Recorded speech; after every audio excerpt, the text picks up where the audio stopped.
What's up, internet? My name's Ori. Welcome back to the channel. If you're new here, hit that subscribe button. You like this video? Hit that like button, hit that notification bell. You'll never miss a video. You'll never miss a stream. And today we are breaking down the very first Amazing Race recap here on this channel. The first episode, the premiere episode of Amazing Race 34. And this was a pretty fun episode. There were a lot of things that were first evers on the Amazing Race, things they've never done before. So it's interesting to see these new little wrinkles added to the race. This season's also pretty interesting to me because there's a few teams with people that I've known from previous things they're kind of famous for. Yeah, I'm really interested to see how this season kind of plays out. Let's jump into it right now. We start off in Munich, Germany. That's kind of the starting point for the race, which is a first in itself. This is the first time that the Amazing Race has not started in America. It's starting in Europe, and I think this is all kind of part of the kind of COVID protocols that they've put into place. They're trying to limit as much travel as possible in a in a race around the world. I think for the most part, it's going to be taking place in Europe this season to try and have as little travel as they really need to, with COVID still being a consideration into all their plans. But this was definitely a fun start to it because they started on a giant log flume ride, kind of like those old school ones that used to go to the music park. Everybody hops into a log, you slide on down, a big splash happens, but this was a gigantic one that held all of the racers on it. Looked like it would be a lot of fun to ride, but it really didn't have an effect on the race itself. It was just kind of a flashy, fun way to start things. Then we get to the starting line where we get introduced to some of the racers themselves. Like I said, there's a few that I actually knew of prior to this season. For example, Derek and Claire. They were both contestants on Big Brother 23. If you guys are new to this channel, you might not know that I've been covering BB24 all season long. It's been a wild ride, but I also did do some BB23 videos, and I did watch all of their season. Derek was a huge fan favorite, had a lot of support inside the house, and then after the show, the two of them have actually come together. They're now in a relationship and they're running the race together. So I'm really interested to see how they end up doing on this show compared to Big Brother. The other team who has somebody that I knew from prior to this season is Tim and Rex. Well, Rex more so than Tim. Rex Ryan, if you don't know, is a former NFL football coach. He was the coach for the New York Jets for a few seasons, had a lot of success early on, took them to 2 AFC championship games, but after that had some struggles. He's probably most famous for, let's just say, using colorful language and also his love of feet. It's a thing. Look it up. Or maybe don't. But he's also the son of the famous, well-known and beloved Eagles head coach, Buddy Ryan. As you can't tell, I am a huge Eagles fan, so very familiar with the Ryan family. It's actually interesting that he's not on here with his brother. I guess his brother's still doing some other stuff, didn't want to do the Amazing Race with him because they're twins. They look identical. The only difference between Rex and his brother is his brother has really long hair and kind of a big beard. Otherwise, you wouldn't really be able to tell them apart. So yeah, I knew those two teams from prior to this season, but there are some other really interesting teams. Like, for example, Linton and Sharik.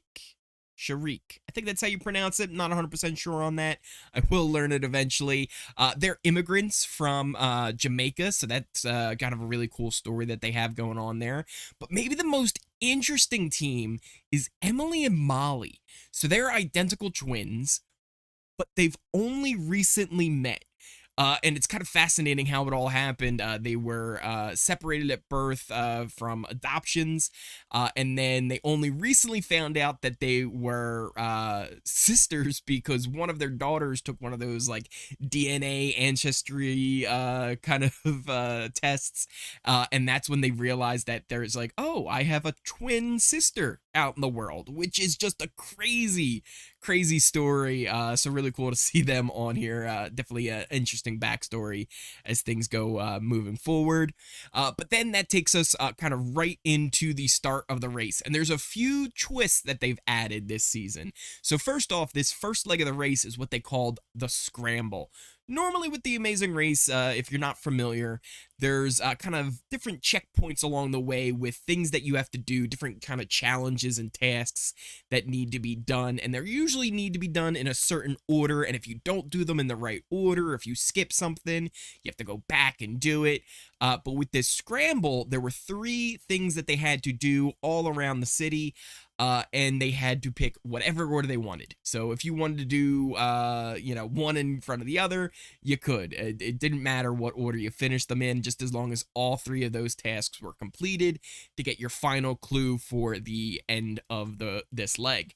And it was very chaotic because what this meant was you didn't actually know where you were in the race. A lot of times you can tell, like, oh, there's like 3 people ahead of me because we saw them finish and leave before us.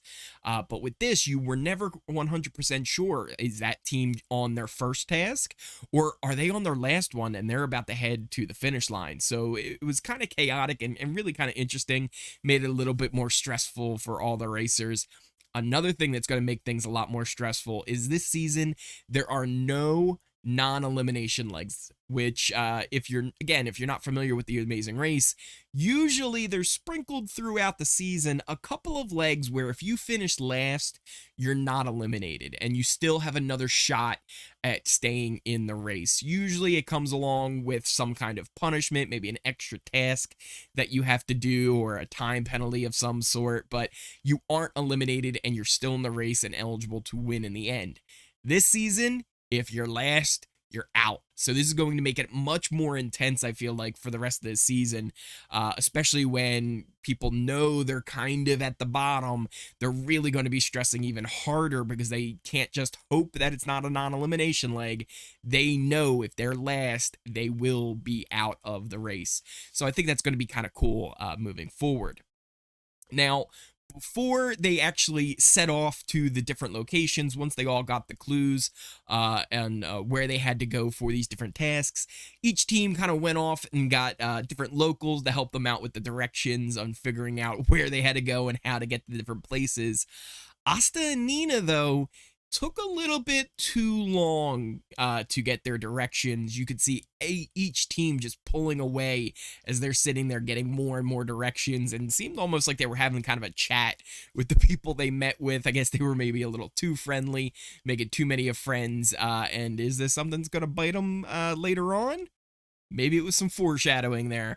But let's get into the actual tasks themselves. Like I said, there were 3 of them: roll, saw, and smash. For the roll, there was kind of this little obstacle course with hay barrels and a ramp, and you had to roll this keg of beer from one side to the other, and then your partner had to roll it back the other direction, and you only had a short amount of time to be able to do it, and most of the racers were only finishing with like 1 or 2 seconds left.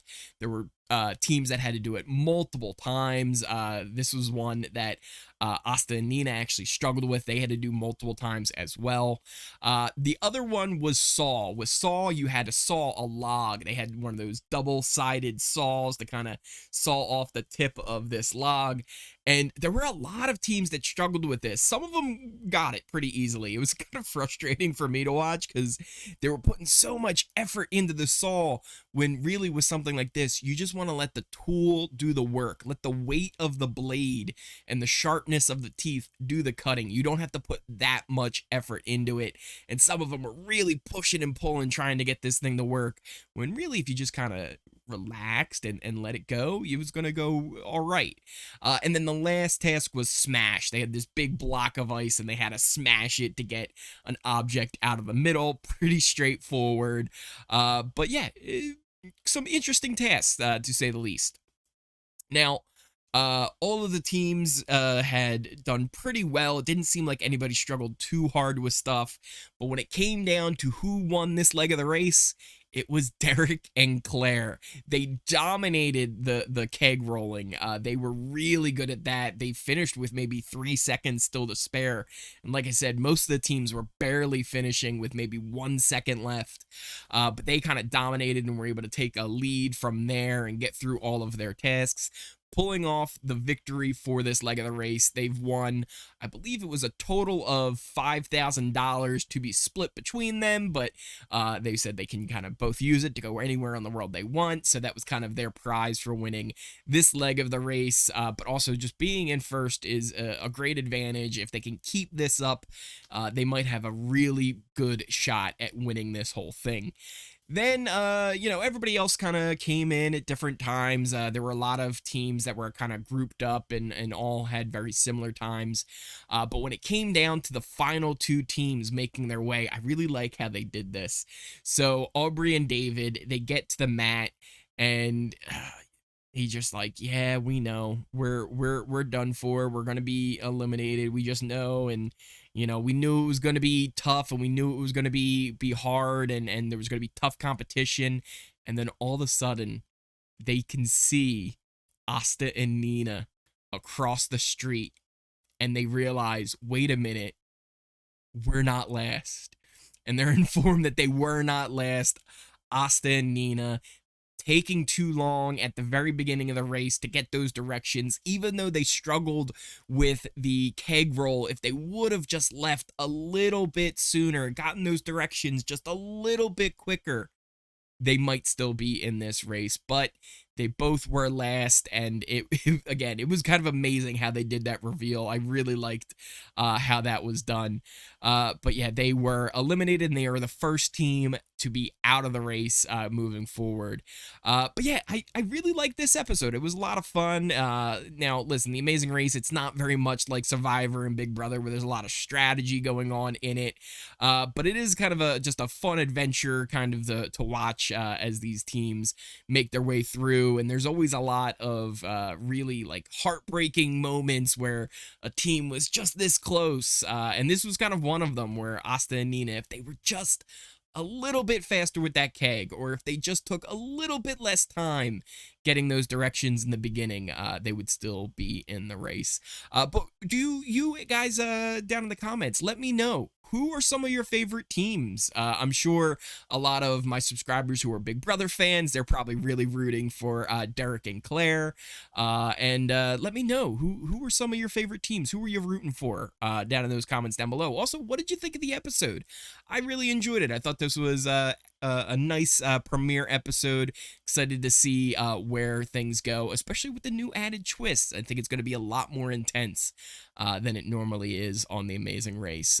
But yeah, that pretty much covers everything. We do have a few more things that are going to be coming down the pipeline. Not only we're going to have the Amazing Race recaps, I did a Survivor recap earlier. You can check that out on my channel already.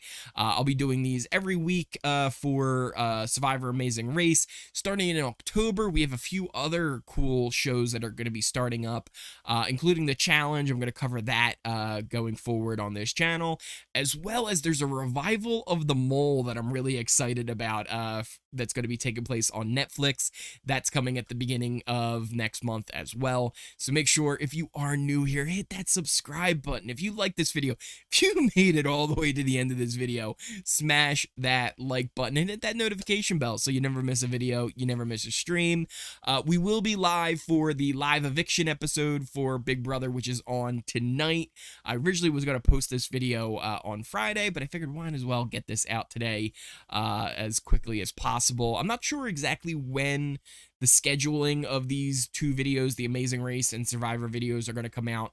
They both air on Wednesdays. I might try and get the Survivor one out earlier on Wednesdays and save the Amazing Race one for maybe Thursday afternoons. We'll see. We'll play it by ear, but we're definitely going to have a recap on this channel after each episode, so make sure you hit that subscribe button if you are new here. And then Sunday we have a big finale episode for Big Brother, so if you are a Big Brother fan, come on out for that. The watch parties are always a lot of fun, and it's the finale. It's going to be great. So it's a 2-hour finale on Sunday, so make sure you come on out for that. Once again, Thank you so much for watching, and I will see you next time.